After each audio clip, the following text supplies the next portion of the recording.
What is up, y'all? Welcome back to the Triple H podcast, Happy Hour Hoops, your one-stop shop for enjoying a cold beverage and listening to our ice-cold basketball takes. Got you covered on everything NBA all the time. Today, we have an interesting episode. We have some news and notes to go over, a couple injury updates, a couple signing / rotation updates for a few different teams here.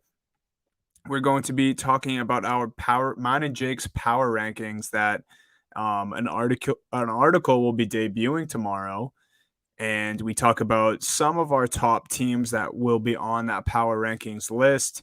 Then we get into some matchups for Tuesday night here, November 29th. We have Knicks and Nets, and then Warriors Suns. We're going to be talking about a few of those teams anyway, so yeah, let's get right into it. Jake, how we doing? Ready to talk basketball tonight, I assume. Woo! I assume, as if we haven't been talking all day about talking about basketball. And then he's like, Jake, I assume you're ready to go. Probably, Yes. hopefully. Yeah. I think we're ready to go here. So let's jump in. We've got a huge night tonight. Everybody tuning along live, thank you for joining. Big games tonight. A huge Eastern Conference affair in New York, the Battle of New York in Brooklyn. And all sorts of interesting stuff going on with the Nets and just the East in general. And then Warriors Suns later tonight. Oh my God. I'm staying up past my bedtime for this one, Dunny. I'm gonna regret it tomorrow, but this is the one. The Warriors games are usually are must watch, stay up, try to do whatever you can, but especially tonight, Suns winning 16 straight, gonna be a good one. But let's start out. There's been some chaos, not some chaos, but some craziness around the league injury wise, player movement potentially wise. So let's get into it. Yeah, so starting off in Orlando here, the Magic's rookie, Jalen Suggs, bit of a disappointing start to his rookie campaign. He's now going to be out several weeks with a fractured thumb. Shams reported that first last night, I believe. So yeah, I mean, it sucks for a rookie who, had the highest of hopes, figured he was going into a situation where he would get a lot of run, a lot of opportunity. People thought, Jalen Suggs may make this Magic team his own and kind of be the primary guy there. Hasn't really worked out that way so far, and now the fractured thumb. So yeah, that's just a big bummer for Orlando, who already is one of those teams that is way down on our power rankings list. So not the best start to the season for Orlando.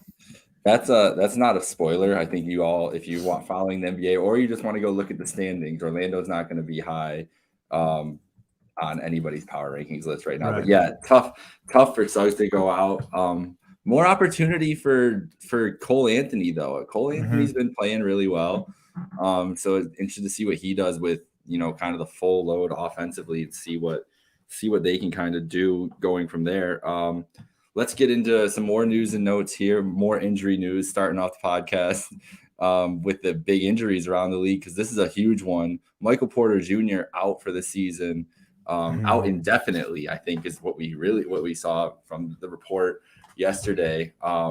He had back surgery. He's had back issues since even before the draft. It was part of the reason he slipped to where he did to Denver. And so another surgery addressing that issue.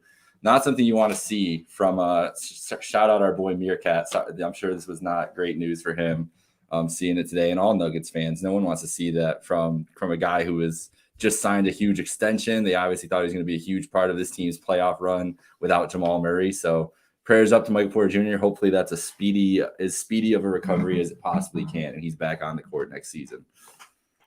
Yeah, real tough break for the Nuggets there, especially when they just get the Joker back in the lineup. Then they get this news almost like right at the same time.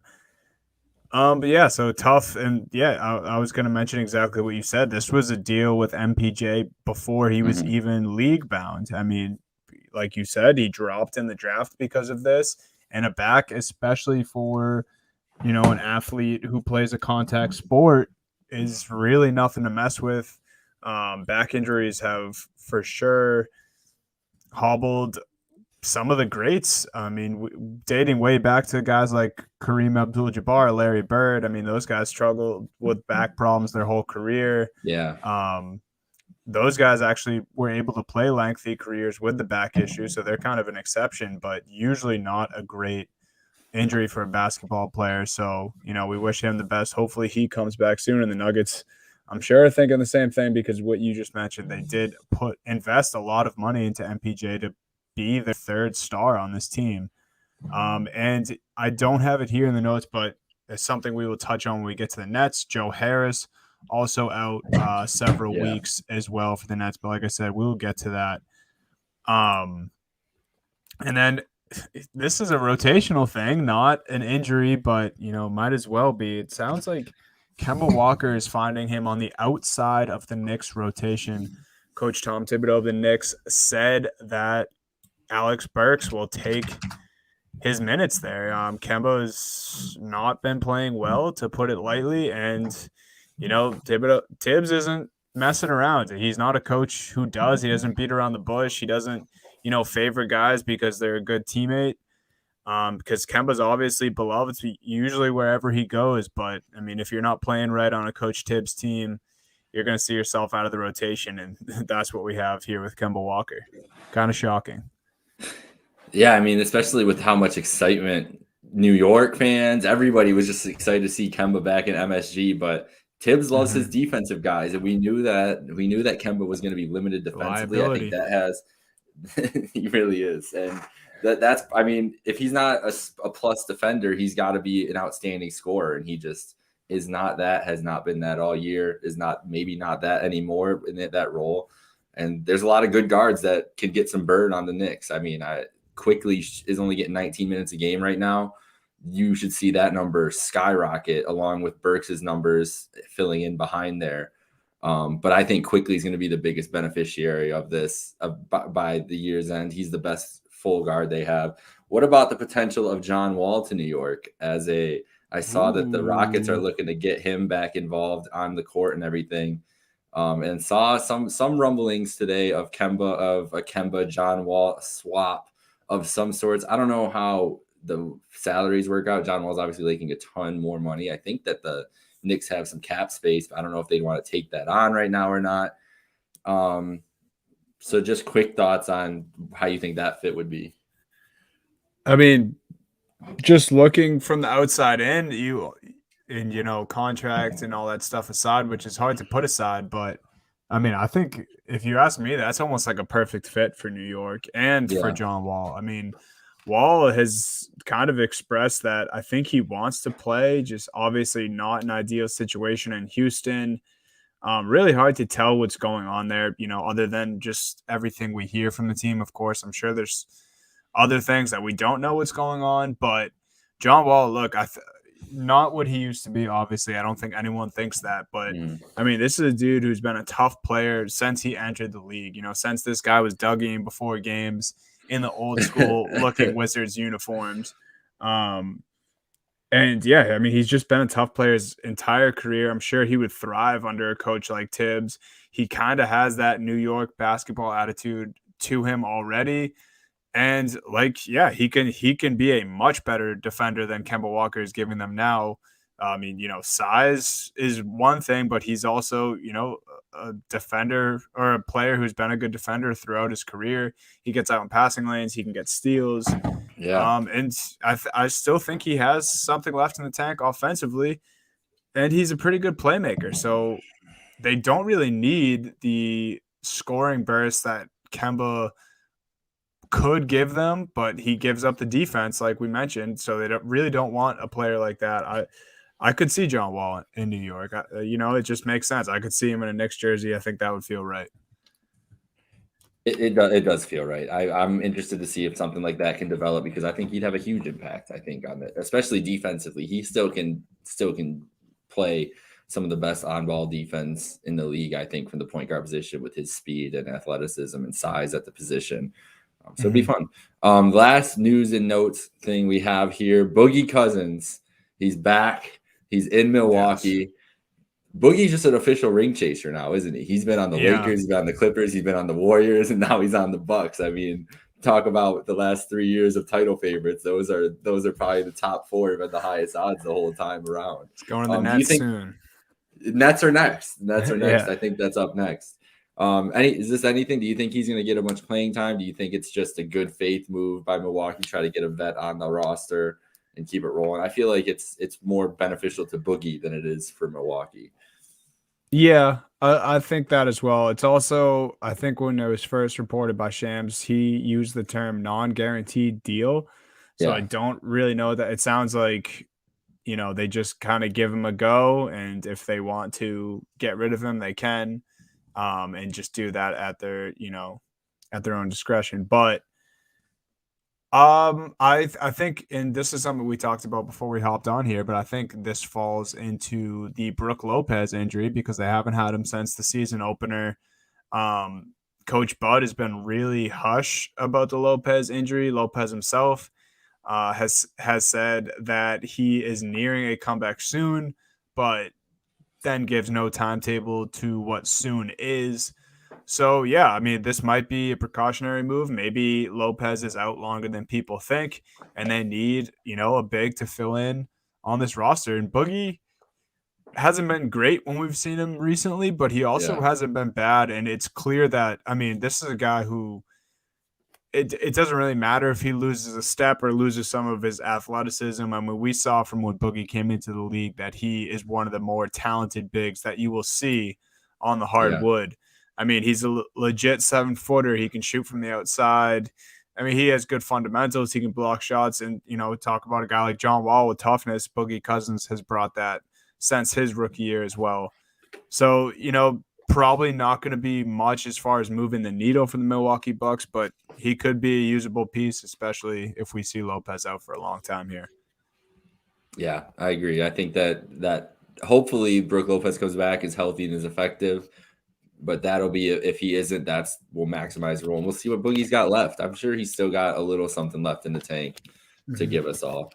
So without further ado, let's get into it. We've got two huge games tonight. The Knicks travel the long trek over to Brooklyn, New York, and play Subway the ride. Mets in Barclays. Yeah, long subway ride. It's probably quicker on the subway than it is like taking the team bus or whatever. Like I want to Probably. know the logistics of Knicks players going to Nets away games. Like, are they just driving themselves?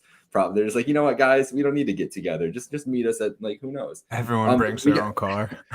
Yeah, exactly. I'm sure there's got to be spot. Yeah, I don't know. Maybe there isn't. That would probably be miserable, honestly, if you had to drive. But Yeah. all aside, to an away arena. Yeah, no. So our power ranking and the other game tonight, the Warriors and the Suns, biggest game of the year so far. The two top teams in the West, two teams with the best record by far in the NBA.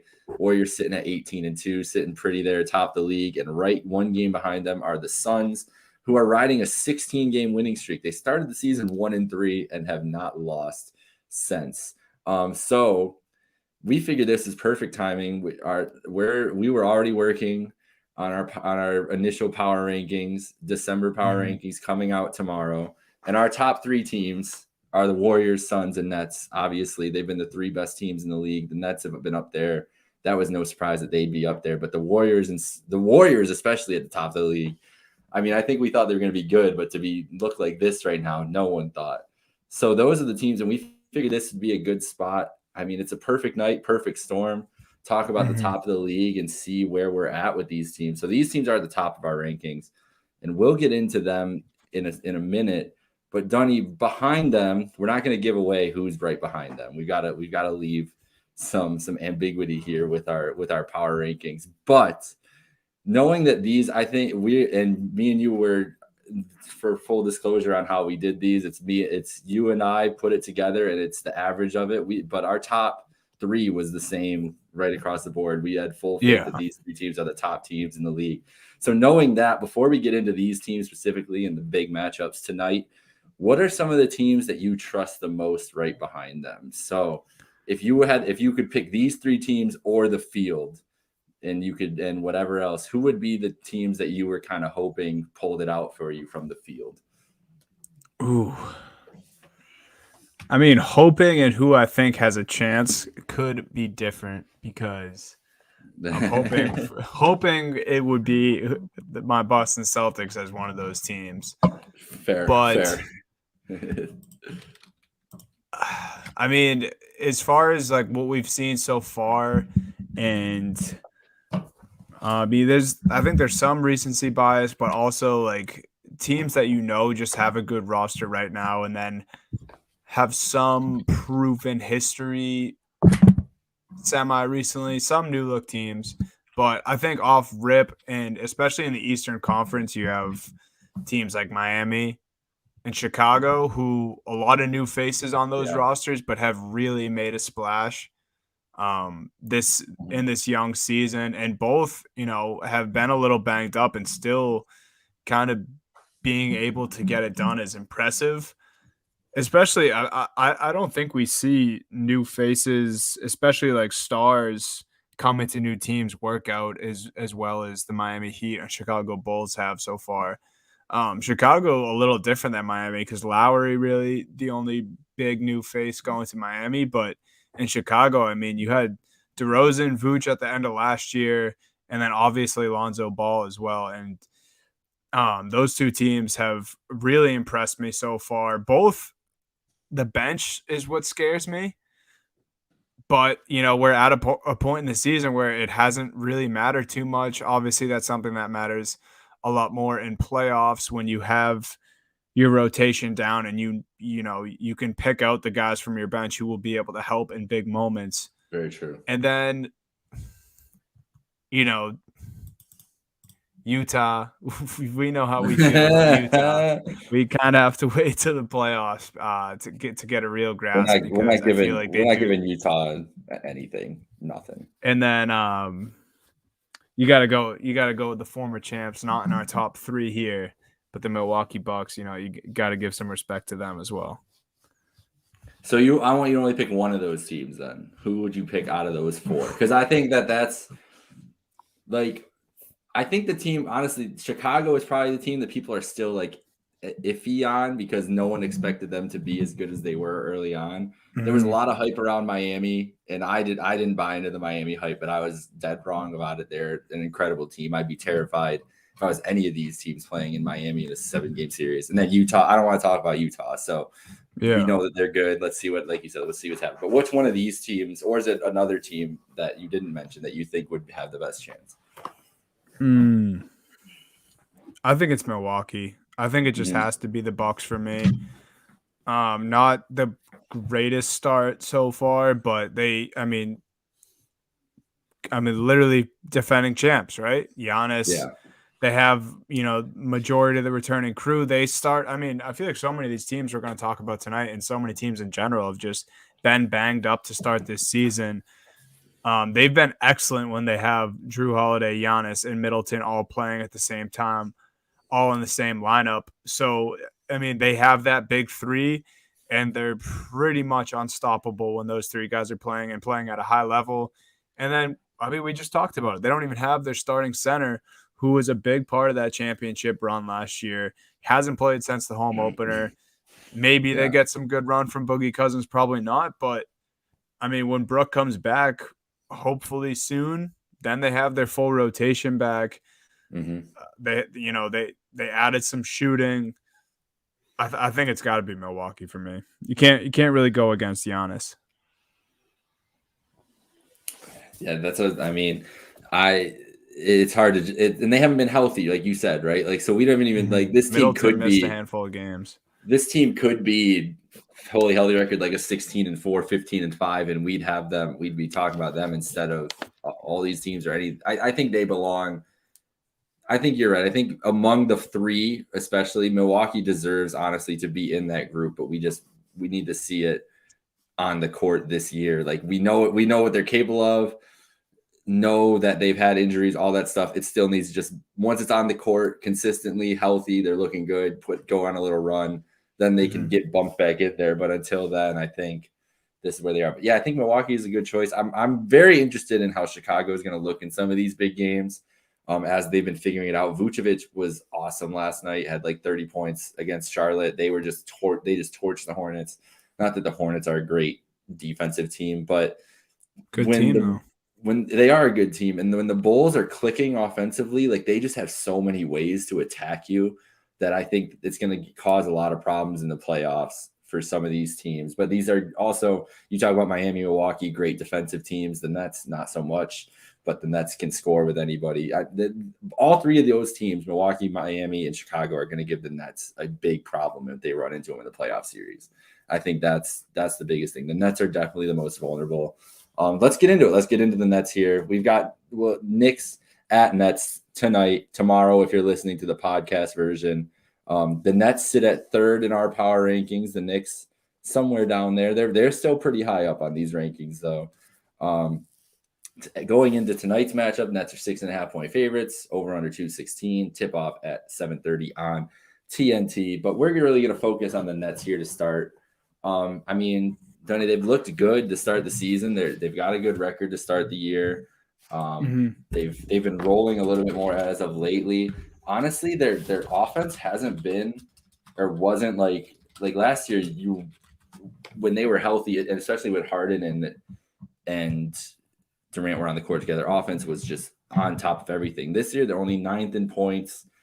They're 5th in field goal percentage, so still shooting really well. 2nd in 3-point percentage. So the offense is starting to get the upturn, starting to get what they think they would be getting. 14-6 right now. So they're rolling along. I feel like it's effortlessly. Like they're just winning a lot of these games just because they have so much more talent. But right now, Joe Harris out for the next 4 to 8 weeks. Obviously, Kyrie is nowhere to be found and will not be around anytime soon. He's taking a break. The team's letting him have his space. They could use him a lot right now, though, in some of these games where you see it go stale with Durant and Harden. And Harden especially, I mean, he just looks like I don't know if he's still playing himself into shape or, my guy, Trey Edwards of the Athletic NBA show just made a great point. He's like, listen, he's out. He goes out. He's out in New York. New York nightlife is different. Like he is a wealthy individual in New York City. He's probably living his best life, and I don't blame him. Whatever, you can do what you want. But if that's that, there might be something to the effects he's having on the basketball court, or just with the chemistry of this team. Who knows? But I just think it's just been something. As good as they've looked, there's been something just hasn't looked right with them all season. Since the beginning of the season, the big rotation is a mess. Blake Griffin's kind of in the doghouse right now. They've been mixing and matching guys night to night. I'm not sure who the starting lineups are for tonight. I'll check that out quick. But Dunny, are you concerned at all with the Nets compared to some of how deep the East is this year and those teams we just kind of talked about? Like, what is your general feeling on the Nets so far at the beginning of the season as like a true title contender?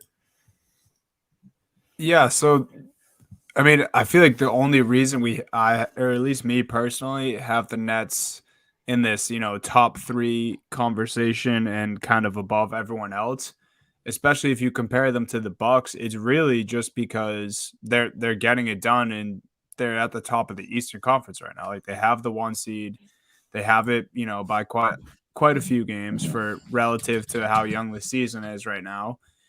And yeah, I mean, you kind of touch on it. If the Bucks had the record, I'd probably have them in here over the Nets. But I think it simply just comes down to the fact that Durant and Harden seem to be good enough that they can coast through this Eastern Conference, at least for the time being. I don't know. The Nets to me just seem really vanilla right now. Like just not a lot of talk about them. And I think that's just because there's so much buzz leading into the season about all the Kyrie drama. I think people maybe exhausted themselves about that. I feel like there's not been too much Steve Nash drama lately, which a lot of people love to talk about before. Now they have the Joe Harris injury. You mentioned their big rotation is kind of a mess. It's kind of just weird how they're winning games, not really in a flashy fashion. Harden has definitely not been himself, even though he's nearly averaging a triple-double. I think he's just over 20 points, 7 rebounds, and 8 assists. So, I mean, he's playing good basketball. But to me, and I don't know if this is going to sound crazy, but I feel like I was more excited about the Nets roster to start last season before they made the Harden trade than this roster. It just Wow. something about it, dude. I don't know. I just feel like when Kyrie and KD first teamed up, and they still had Jared Allen, they had Karis LeVert. I was like, yeah, this is like a championship roster, and they for sure have a championship roster right now. But it does not feel like anyone on that roster is determined to win a championship this year. Or I don't know. It's just they don't have that championship aura right now. Like, and the Bucks are fresh off a championship. So that's why I think if their record was a little more similar to Brooklyn, we'd be talking about them over the Nets. But the Nets are finding a way to get it done. I don't know, man. They for sure are missing Kyrie, but as you mentioned, teams giving him space. They have no timetable for his return. So I don't know. Real weird vibes for me coming from the Brooklyn Nets, and that's I guess the best I can put it right now. Are they an easy, like, I don't know, are they an easy 1 seed for the East this year? Say Kyrie doesn't play for the remainder of the season for whatever reason. This group, Harden and Durant, Joe Harris comes back at some point. Are they an easy 1 seed or no? I don't know if I can say that. I'm sitting here still thinking about, because if Kyrie still has to be out in this scenario, right? Because if the Harden trade doesn't happen, because then you're probably signing Spencer Dinwiddie to a nice little extension too.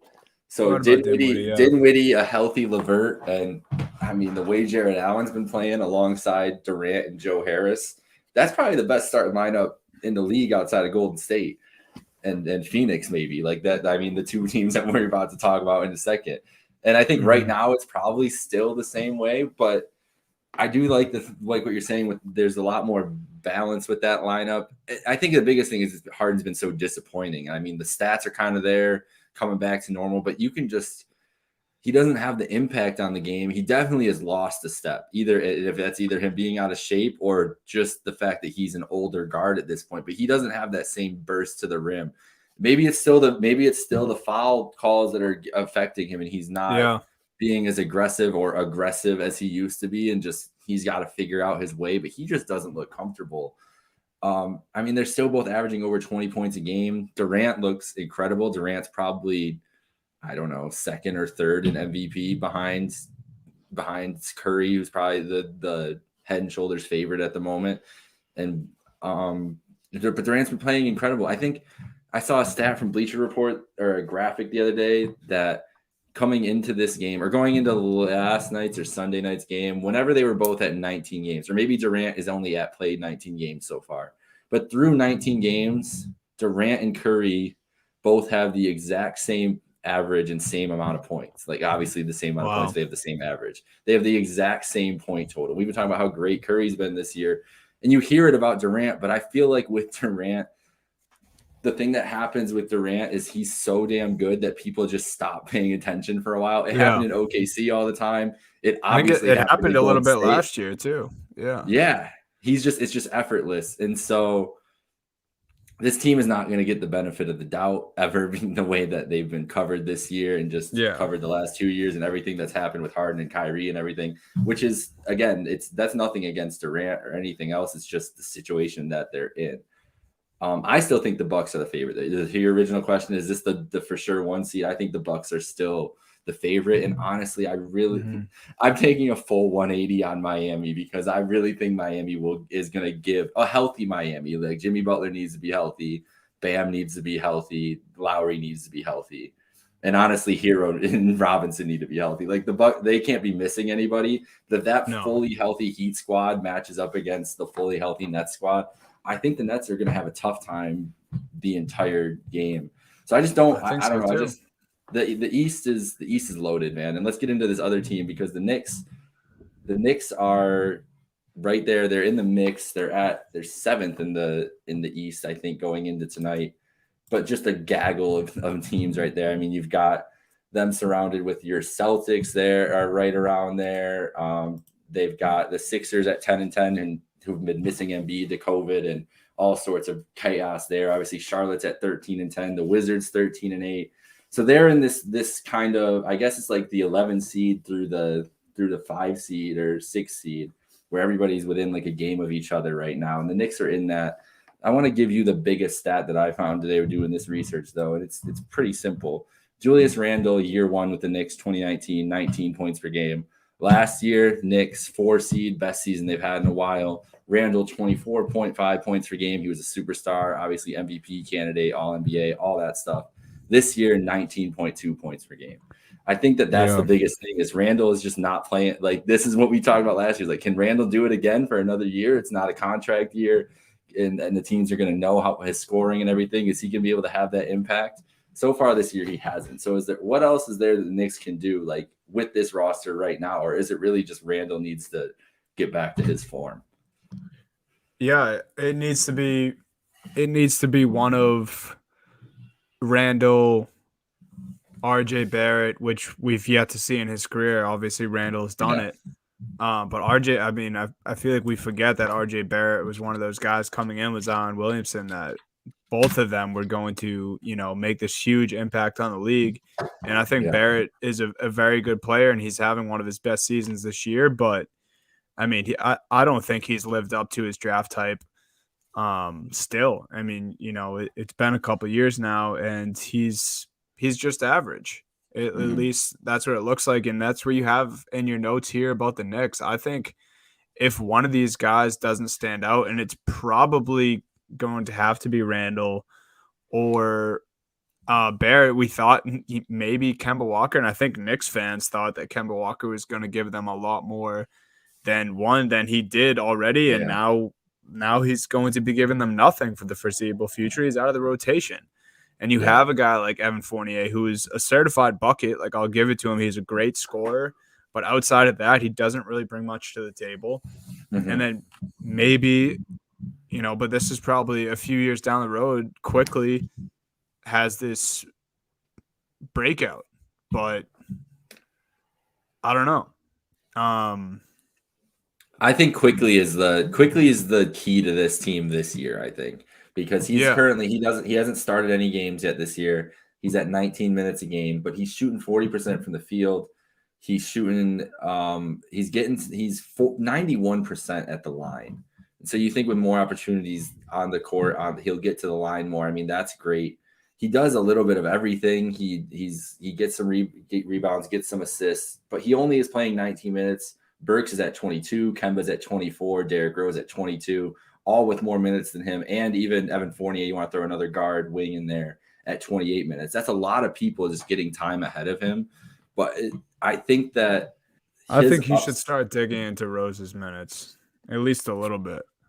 Well, I'm wondering why. I mean, they love Rose off the bench, and that's why Burks is going to be starting. But I don't know. I would just trust quickly and just let him rock. I know that it doesn't seem like Thibodeau wants to give him the keys yet, like, for any reason. No, he's got a lot of vets that can run the play and everything, but it just seems like he has the most upside. You're going to get probably more mistakes with a young guy like that, but it just seems like he would have the most upside offensively and defensively among this guard rotation. I mean, Fournier, not a plus defender. Rose, not a plus defender. Walker, not a plus defender. Alec Burks is a decent defender, but I don't think he's anything special. Quickly is huge. He's lengthy. He's shown like that on that side of the ball. Like, that's the reason he gets in the games, his energy and everything else. I think that, but the thing is, like, even if he gets all this time, it's like, so what? He bumps up his points to like 13 points a game. They don't really have a lot of options on this team to get more scoring besides guys just improving. And I don't know if that's going to happen with the way that they've looked so far this year.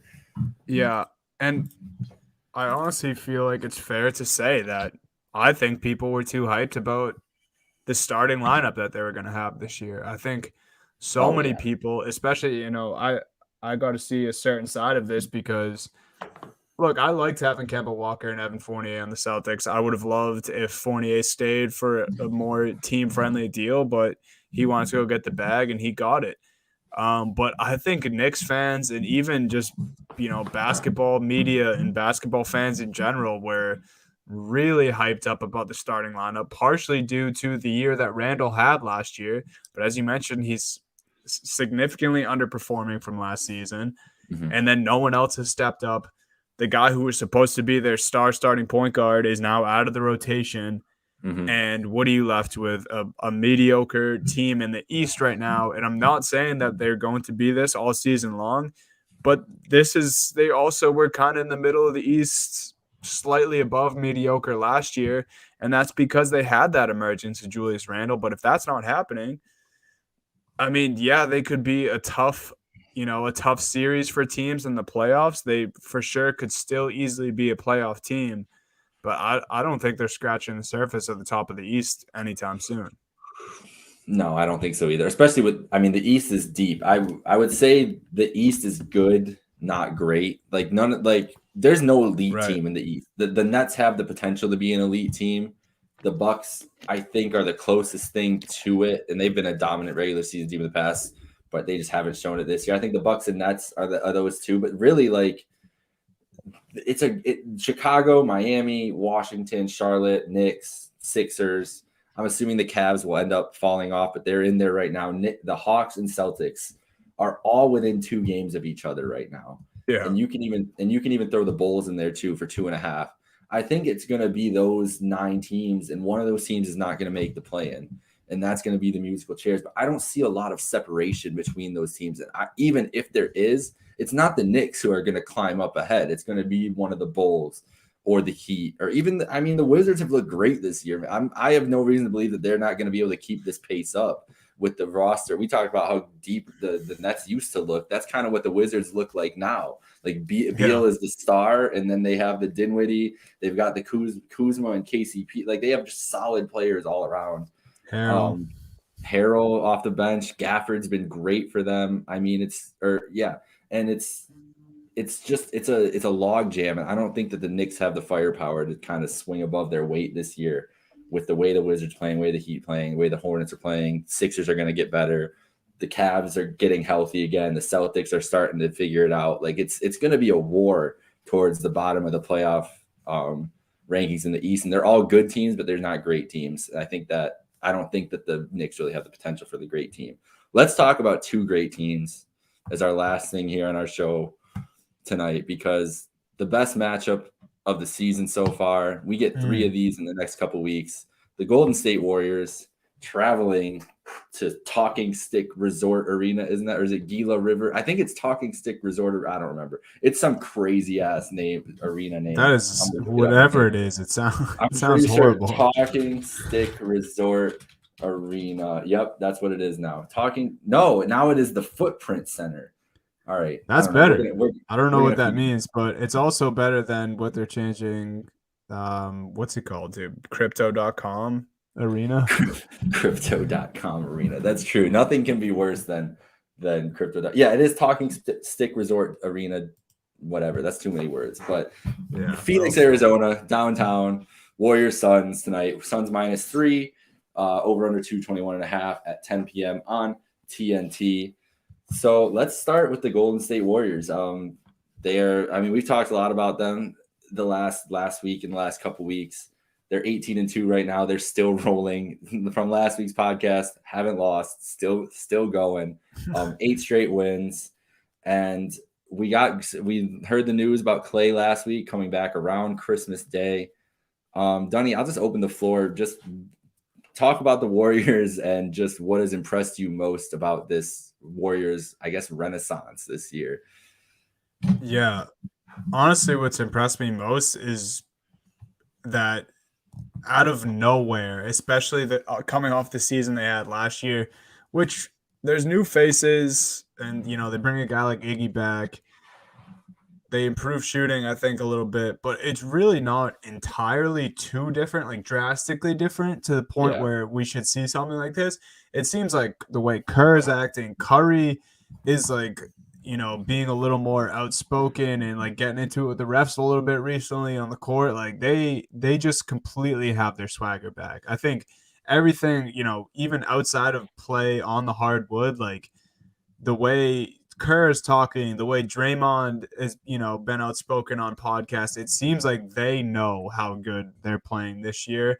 And that's huge for me because I'm just getting flashbacks to those teams where they were dominant, and it wasn't too long ago. I mean, people shouldn't forget, but the OG Splash Bro days, the days where everyone can't shut up about how good Draymond Green is. I mean, Steve Kerr said the other day in a presser that Draymond's the best defender in basketball. Like, I wonder if Kerr didn't think that for a few years when people thought that Oh, Draymond had fallen off, because like now he's just saying that again, and like I think that's up for debate. But I mean, he's definitely in my eyes back up there. He's playing a lot better than he was last season. Like I don't know if Draymond's more motivated now or if he did something, but everything just seems to be working for the Warriors, and a lot of the things that were not working for them last year.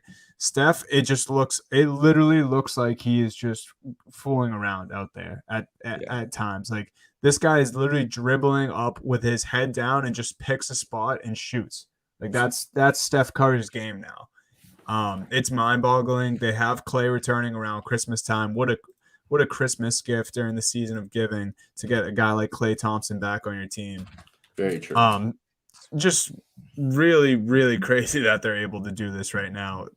Undermanned and coming off the season they had last year. I'm still stunned, and we're still talking about how good the Warriors are. Yeah, I don't have a lot to add to that because we talked to them like at length, and you kind of just summed it up perfectly there. It's just been so crazy to see. And Draymond, I think you're right. Draymond's more motivated, and he is, I don't know about the best defensive player in the league, but he's the smartest defensive player in the league, yeah. I think, and that helps so much with all the young guys and pieces that he really probably coaches the most vocal defense. Too. Yeah. Oh, exactly. Yeah, you ain't missing an assignment. Dre's gonna call it out if you don't get it. Like that's on you, for sure. I think the emergence of Jordan Poole, he's averaging 18 a game right now. Like that's kind of crazy, and it might just be volume because I mean, let's see what he's doing. Field goal attempts. I mean, he's putting up as many shots as Wiggins. He's got the second most shot attempts on the team, but he's shooting 45% from the field. His 3-point percentage could be better. He's shooting 33% from three. But still 18 points, and he's only shooting 33% from three right now. And there's room for improvement there. He's been outstanding for them. And then you just look at guys like, I mean, Damian Lee on a night-to-night basis is great off the bench. Gary Payton II, GP2 is great off the bench. Our boy Bielitsa has been good off the bench. And then they're starting to put Kuminga in, starting to get Moody going a little bit and mixing those guys in and out. Iguodala. Maybe it was just I was literally just gonna say maybe it was always just Andre Iguodala.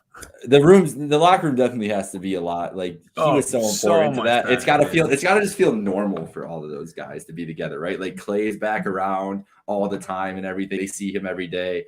Iggy was gone for 2 years, and it was probably weird for all of them to not see him when he was there. And now he's back. Like I just feel like you were talking about how it was weird, just bad vibes and weird vibes in Brooklyn. It's just all good vibes in Golden State. Could not be more opposite. Yeah. They just seem like they're enjoying basketball so much more. And there was a great Steph Curry article with oh man, it's gonna make me mad that I'm gonna forget this right now. But the Yahoo Sports writer, I'm gonna look it up here quick. But there was a great Curry article and just talking about how at peace he is this year. Yeah, seems like it, right? And just like that, he said that the bubble was the lowest point of his career, of his basketball career, because he had to sit and watch all those teams, have a chance to make the playoffs without them there, and it really made him stew. And they had injury issues and everything going on then, and then the second Clay injury happened shortly after. Chris Haynes, I don't know, I was thinking Howard something. I knew that wasn't right. Chris Haynes, but he had a great interview and just talking about, right here. I mean, just talking about about skepticism around the Warriors, making the finals this year and everything. He's like, well, why would anybody think that we could? Like Durant got hurt and left. Clay was out with his Achilles and injured. Our team looked different. Like everything was changed. We were doubting ourselves. Everybody was doubting us. Like they went through a whole period of struggle. And when a previously great team, that's usually how you get to being a great team, right? It's like you go through some sort of adversity, whatever. They've done it like twice now, and they know. And now they have a Curry, an Iguodala, a Draymond, and a Clay on this roster with a bunch of other guys who, I mean, nobody else on there from those teams, right? Looney was on those teams, I guess. But the rest of these guys don't know what it's like to be on one of those championship Warriors teams and how valuable it is that these guys have been here before now and then not even just been here before, but now had it taken away from them in like the worst way possible the last 2 years, and just knowing like what it takes day to day, like the work you put in on the practice court, the work you do to take care of your body, your mind, like getting your head right. Like Steph and Draymond are two of the biggest like mental health advocates in the league, and talking about how they take care of their headspace and everything before games and everything. Like just all that information must be so valuable to all these guys coming up, and I just think like going through that adversity again just has given them another gear to get to, but also a sense of, I don't know, just like calmness, because they know they've been here before. They know the work that they have to do, and they're excited to be able to do it again with the full complement of that this team can offer.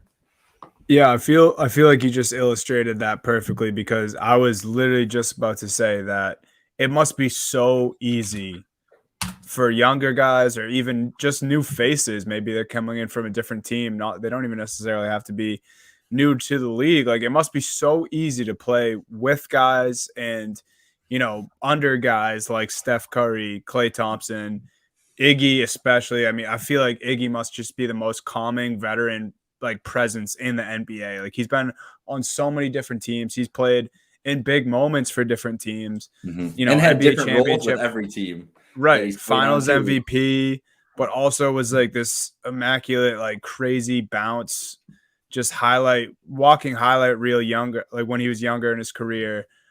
And then even Draymond, like, who we've seen some guys not get along with him. And, KD and Draymond obviously had their famous beef when they were teammates on the Golden State Warriors. But we saw it a little bit last year with Draymond trying to coach Wiseman.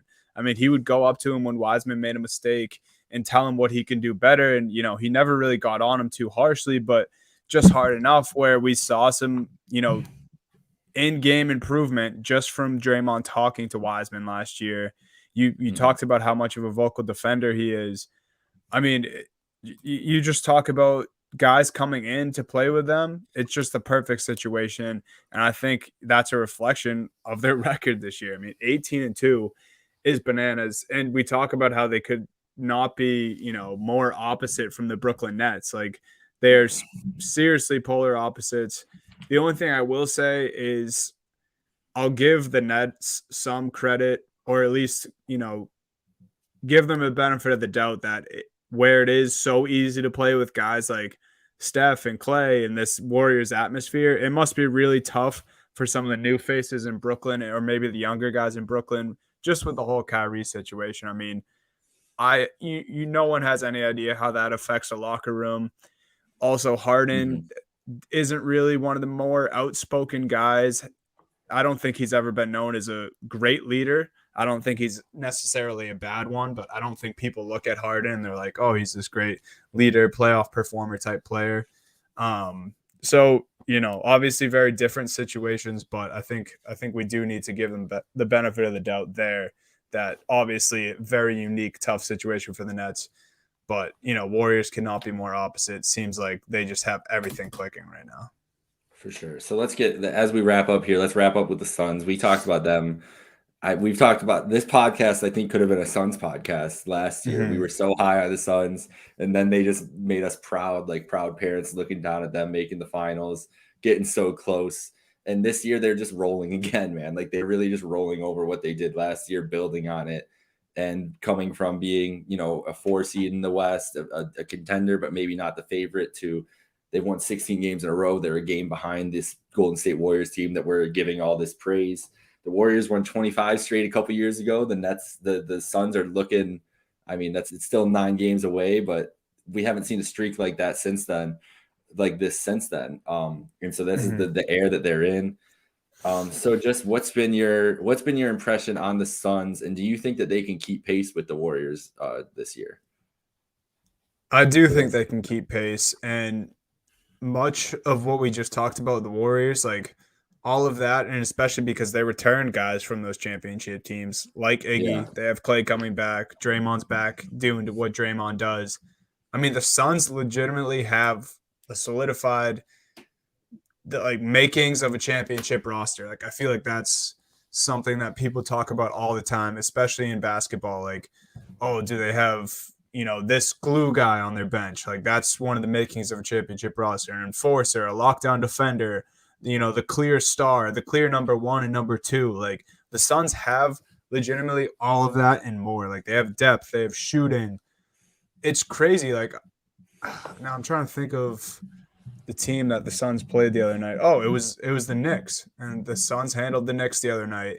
And Chris Paul, asked what their game plan was for Julius Randle, and he just said to the reporters that Crowder, coach asked Crowder if he thought he could handle the Randle assignment, and he took it, without any questions asked. Like they have a guy like Jay Crowder who, when he was with the Celtics, he was kind of our LeBron guy. He was one of the dudes we threw at LeBron, and we felt pretty comfortable that he could at least bother him enough that, he can sometimes take away your number 1 option. They have that in Crowder.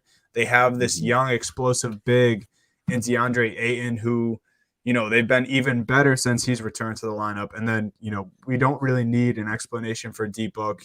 He's one of the most dynamic scorers in the league. CP3, one of the best leaders in the league. One of the best guys at getting his teammates involved. And then, as I mentioned, so much depth, so much good three-point shooters off the bench and in the starting lineup. I mean, they have the makings. I think they will hang around at the top of the West with Golden State all year. I agree. So who you got tonight? Oh. Ooh. I got to go Warriors, man. I just want to keep rolling with Steph and, how much fun they've been having, it seems. Like I can't fathom to see either of these teams losing the way they're playing right obviously, now. Yeah, obviously, have to pick one. I think I'm just going to roll with Warriors. I think that's just the easier answer right now, but it's going to be so tough. I really can't wait. And it's better because I'm glad this is the matchup, that we're kind of previewing and talking about, because I think it would have been easy to talk about the Nets-Suns matchup that just happened recently, but the Suns handled the Nets pretty easily. And I think that just shows that the Warriors and Suns are even in a tier by themselves. Like we have the Nets with them right now, but they might even be flying solo, or not solo, but the two of these teams might even be a bit above the Nets as well. I honestly think you're right about that. I think that separation is going to start happening as the year goes on. The Nets, the Warriors know who they are, and they know their identity. The Suns know who they are; they know their identity. I feel like the rest of these teams, maybe Milwaukee, probably is knows their identity, knows what they want to get to. The rest of those teams we talked about, though, the Chicagos, the Miamis, the Utahs. I guess Utah knows what they are and everything too, and it's probably not good enough to beat the Suns or the Warriors. But I just feel like Chicago, Miami, like those kind of teams are still trying to finding like who they are, like what their staple is and everything. They're good, but it's not to this level. I think these teams both know exactly who they are. The Suns are just rolling over what they did last year. The Warriors are getting back to everything that they're accustomed to doing with a new group.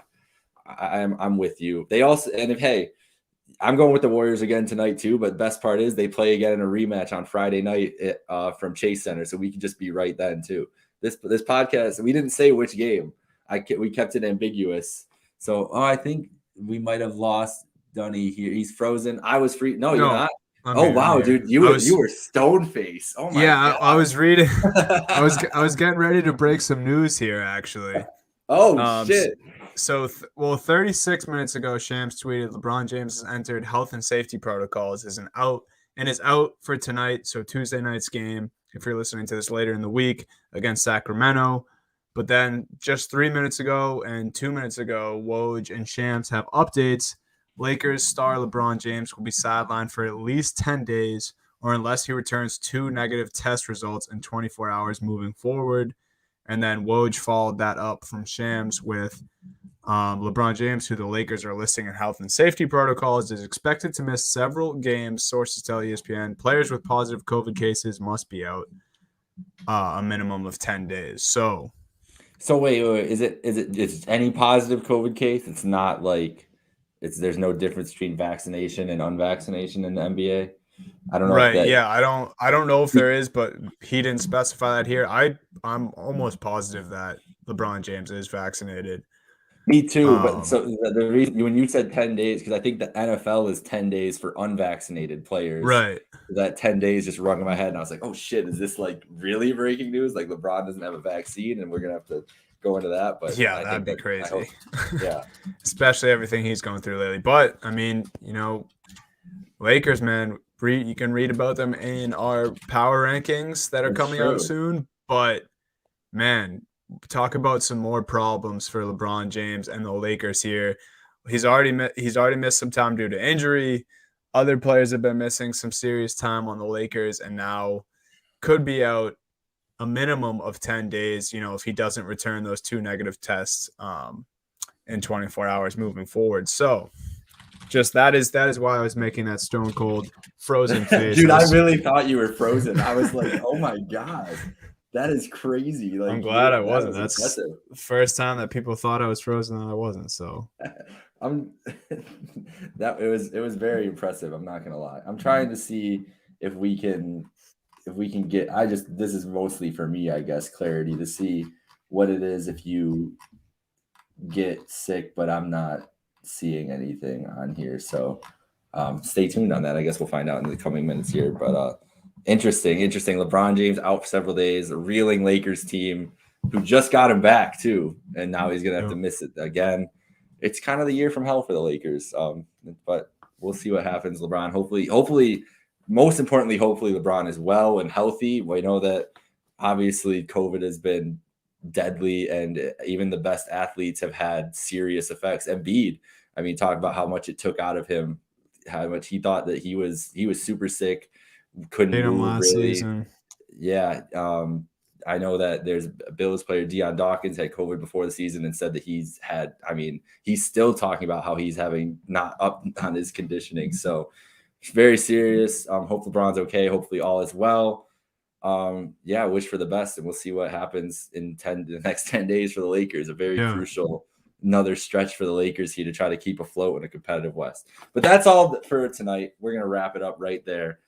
So go enjoy Knicks Nets 7:30 in 15 minutes. You're still watching here with us. And then Suns Warriors tonight. We're happy to preview it along with you guys. Hope that you're all set.